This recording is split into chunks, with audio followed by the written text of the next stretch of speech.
Hi, welcome to my channel. My name is Annie and this is Unity Consciousness. Thank you so much for stopping by today. I'd like to welcome our new subscribers and also thank those of you who are returning for this week's energy update. Before we get started on the energy, I do want to wish everyone a happy Chinese New Year. Now, let's jump right into the energy. I am going to change it up in good, true Aquarius theme. I'm going to change it up a little bit today. Because earlier today I received another pretty amazing download.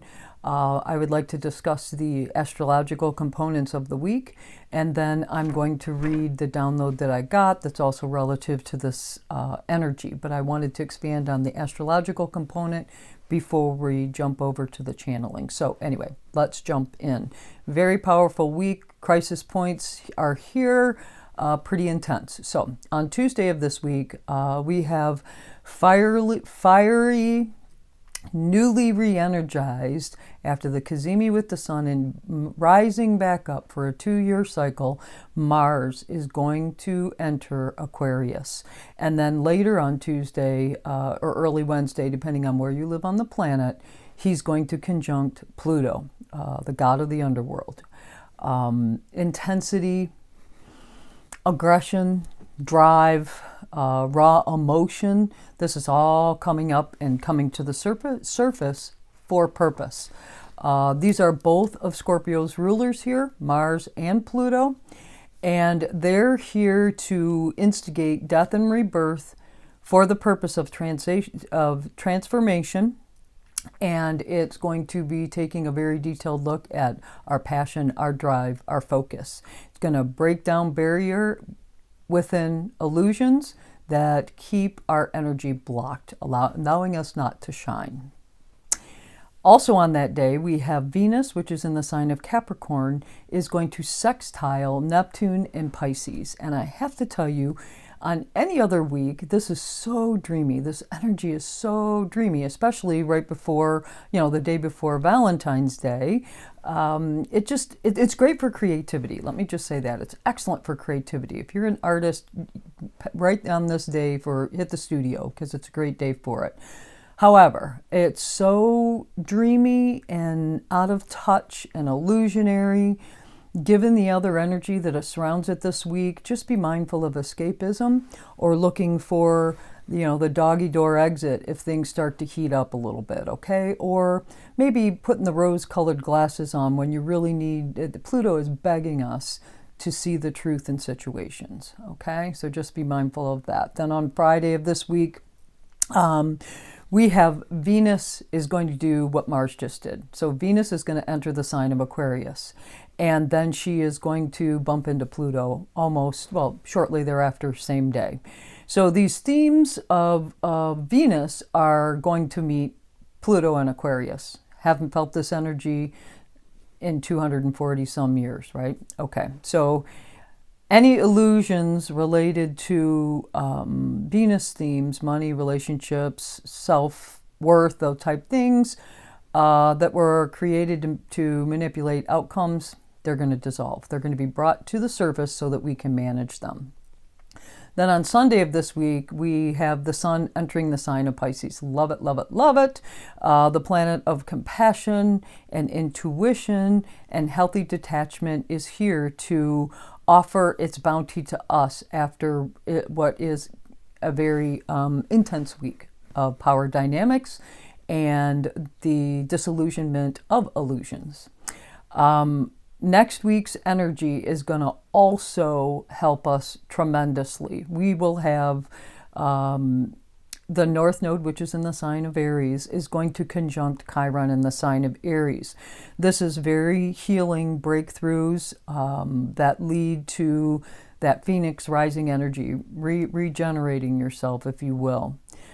This conjunction of the North Node and Chiron last occurred in the sign of Aquarius in 2009. So it's not that common. Yes, we've seen it over our life cycles, depending on, or over this life, depending on how old you are. Obviously, if you were born after 2009, this would be the first time for you. But if this week's energy is scorched earth, which I really see it as that, just scorched earth. Next week, we're going to begin to see the regeneration of our foundation with authenticity and purpose, because we'll have a better understanding of what's true to us and who we are based on the circumstances of this week. It's going to help us tremendously to determine, who we are, what makes us tick, that sort of thing. And the wounding will come into play over the course of this week, and then we'll be able to apply some healing modalities and healing energy for it next week for the purpose of us achieving our greatest good. Okay. Also next week we have Venus and Mars going to conjunct. The cosmic lovers are together. I love that. Anyway, let's stay here this week in this very purposeful energy. The channeling I got, I'd like to read it to you. It's long, so bear with me, please. Pluto sits at 0 degrees 41 minutes of Aquarius. Mercury entered Aquarius, then conjunct Pluto last week with no more facades, mental energy.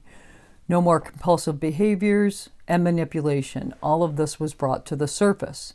This week, Mars, then Venus, will enter Aquarius, then conjunct Pluto, asking us to disempower illusions related to the themes those planets represent: money, finance, relationships, self-worth, and passion, aggression, and drive. To become part of the woven tapestry that is the collective, we need to address core wounding and programming that has hindered us in those areas. Pluto's not going anywhere. No, it's not. This week is the intro to the energy. We get the next 20 years to embody it fully. Now, the channeling as it came. Areas in life where we have found it easier to evade, create illusion, and or distract ourselves from taking authentic, rooted, I am action, knowing who you are, living from the inside out, will be exposed. It's brought to the surface, and the resolution requires action through transformation. Mars introduces its energy of passion and drive to Aquarius, then is greeted by the god of the underworld, who asks us to review any areas being exposed to be transformed and rooted in authenticity, truth, and sovereignty, so we can rebuild our foundation on solid ground, knowing who we are, our value as an individual, but also to the collective, hosting passionate relationships that are truthful, balanced, and trustworthy. Then Venus introduces its energy of love, self-worth, and relationships and values to Aquarius, then is greeted by the god of the underworld, who asks us to review any areas being exposed to be transformed and rooted in authenticity, truth, and sovereignty, so we can rebuild our foundation on solid ground, knowing who we are, our value as an individual, but also to the collective, hosting loving, compassionate relationships that are truthful, balanced, and trustworthy. Why are we doing this now? Got that answer too. What we've built thus far has been defined by the collective consciousness that was necessary to support the Industrial Revolution. Principles and understandings of yesterday will not resolve the planetary and personal crises now. We've got a very different kind of revolution going on. The current evolutionary process has raised the frequency of energy on our planet and in our galaxy. The framework from which we built our lives has shifted. All non-domestically programmed entities have evolved in relation to this higher frequency energy to at least the fifth dimension. The adjustment of non-domestically programmed energy to a higher frequency is a natural occurrence. We need to shed what was necessary at the time but does not match five-dimensional energy so we can accept the gifts of this transformation. Get to know and understand your core wounds. Let them empower you by harnessing the courage to move through the process of healing by self-empowerment to do so. Do you know peace? This is evidenced by observation of people labeled with special needs. Joy, happiness, peace, contentment, and pure love are the order to their day. They exist at an energetic level most normal people will never see in this life cycle or many returns thereafter. Folks, we've got it all wrong. They live from the inside out and have a natural block or aversion to external programming. Regardless, we try and try again to make them conform to our standards. That's why many are given a label and prescribed medication so they can adjust to the norm. When in fact we should be allowing space for them to be and in observance of what is, so we can incorporate a higher level of understanding into our own lives. Do you know joy? Now, this is making me emotional because I have a special needs sister who lives with me. She is truly my best friend, and I don't know what I would do without her. I have watched this occur to her over her lifetime. I wrote an article about this, or wrote a story about this when I was in high school, long time ago, long time before she was even diagnosed. I had no idea that the summary of that writing back then spoke about people with special needs living in a higher dimension and how I felt it was unjust that they were treated so poorly because we were asking them to conform to what we felt was normal, when back then I recognized it was in reverse. Anyway, I do have a couple questions for you to ponder as we move through this energy this week. Questions to ponder. Are you creating chaos to avoid the pain of transformation? Are you using healthy detachment in areas that require painful processing to evolve? Does addressing the situation lead to peace, or does it lead to manipulation? I guess that's what we're supposed to be asking ourselves now. I have to share one more thing with you that's kind of humorous. While I was gathering my thoughts and reviewing the astrology for this week, again, I'm not an astrologer, that's why I report it, and then whatever else I get beyond that is icing on the cake. Nonetheless, when I got the download today, very powerful download, it came first in a play. I was watching a play, and literally the planets were coming up to this beautiful doorway that was adorned with all the things Aquarian themed, the age of Aquarius, right? All around it, just gorgeous. And here comes Mars walking through the door, just in amazement, looking around at all the Aquarian themes, feeling really comfy and jiving, digging it, getting ready to get into this new zodiac sign and energy. And as he turns around, out of the depths comes the god of darkness, the god of the underworld, Pluto, with his hand extended. Welcome to Aquarius. I'm so glad you're here. We'll be breaking down any illusions that keep you from ascending to your greatest good. Now, if you'd like to have a seat, we'll be working together for quite some time. And then moments later, here came Venus doing the same thing. And Venus in all of her glory walking through, looking at it all, turning around, and here comes the god of the underworld. Hi, welcome to Aquarius. We'll be discussing any illusions that have kept you from understanding the love that you deserve, the grace that you embody, and the value that you are.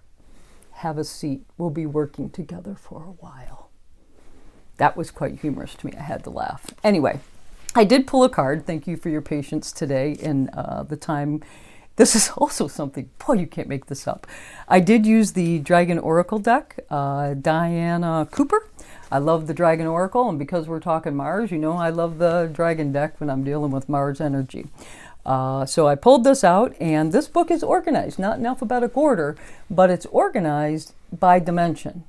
And this particular card is of the highest dimension of the deck, which happens to be 9th dimensional, and it is the second to the last card. So almost completely evolved. The last card is Source. But let's read. I'd like to show you the card, and let's read what the book has to say. Omega Dragon. Harness the harness the divine feminine power of creation. Ninth dimensional Omega Dragons carry the divine feminine vibrations of Shekinah, the universal energy that created our world.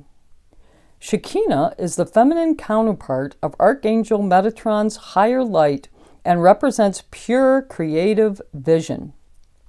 These powerful beings are assisting the birth of our higher consciousness on Earth. Collectively, they hold the vision for the new golden age. And this will enable us to achieve the intention set by Lady Gaia for the evolution of the planet. These beautiful silver white dragons will also help us hold a personal vision for the highest good. Every wish starts with a thought that is translated into a picture. These dragons can see into our mind and will hold our vision with us. Now, here's some extra guidance. When an Omega Dragon comes to you, it is time to give birth to a special new project, pathway, or aspect of yourself that has remained hidden. Call upon these dragons to fill you with the power of the divine feminine. This will enable you to hold your vision and bring it to fruition in a wise, balanced, and harmonious way. Most important of all, ask the Omega Dragon to look into the greatest desire of your soul and hold the vision of bringing it to manifestation.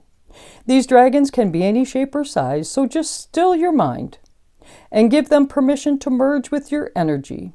Ask them to soften your path and the parts of all who hold the vision of the new golden age.